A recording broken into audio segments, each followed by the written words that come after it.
जानिए ब्रह्मचर्य क्या है तथा इसकी शक्तियां।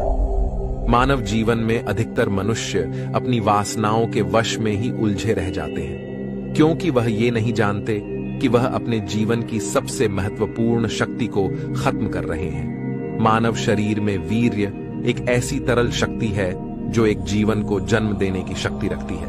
अगर मनुष्य इस वीर्य की ऊर्जा को कुछ समय के लिए अपने शरीर के अंदर रोकने में सक्षम हो जाता है, तब वह ऊर्जा ध्यान के माध्यम से शरीर के ऊपर उठकर मनुष्य को एक नया जीवन प्रदान करती है, जिससे कि मनुष्य को आत्मबल, स्थिरता तथा आत्मज्ञान की प्राप्ति होती है।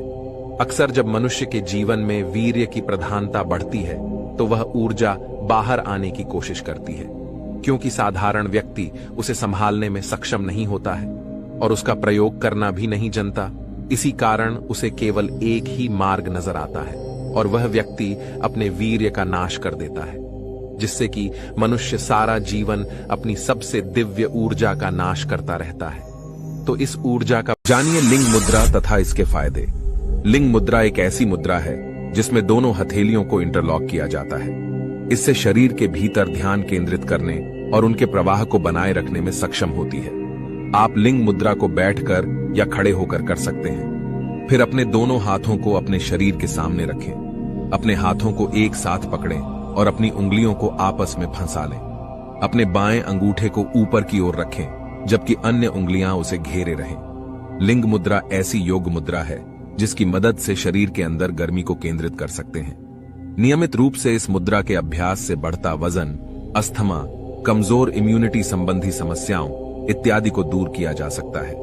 इस मुद्रा का अभ्यास करना बहुत ही आसान है तथा ध्यान करते समय अपनी कुंडलिनी ऊर्जा को ऊपर उठाने के लिए भी ये काफी उपयोगी सिद्ध होती है। जानिए 7 चक्रों के तत्व। जिस प्रकार हमारा शरीर 5 तत्वों से मिलकर बना है, उसी प्रकार हमारे चक्रों में भी अलग अलग तत्व पाए जाते हैं। जैसे मूलाधार चक्र पृथ्वी तत्व से जुड़ा हुआ है, स्वादिष्ठान चक्र जल तत्व से जुड़ा हुआ है, मणिपुर अग्नि तत्व से, अनाहत वायु तत्व से, विशुद्ध चक्र नाद यानी ध्वनि तत्व से, तथा आखिरी के दोनों चक्र यानी आज्ञा चक्र और ब्रह्मरंध्र, ये दोनों चक्र आकाश तत्व से जुड़े हुए हैं। ऐसा माना जाता है कि अंतिम 2 चक्र हमें सांसारिक दायरे से परे जोड़ते हैं, इसलिए वे प्रकाश और ब्रह्मांडीय ऊर्जा के तत्वों से जुड़े हुए हैं। आप इन 7 चक्रों को तत्वों के अनुसार बैलेंस करना सीखना चाहते हैं तो मुझे अवश्य बताएं।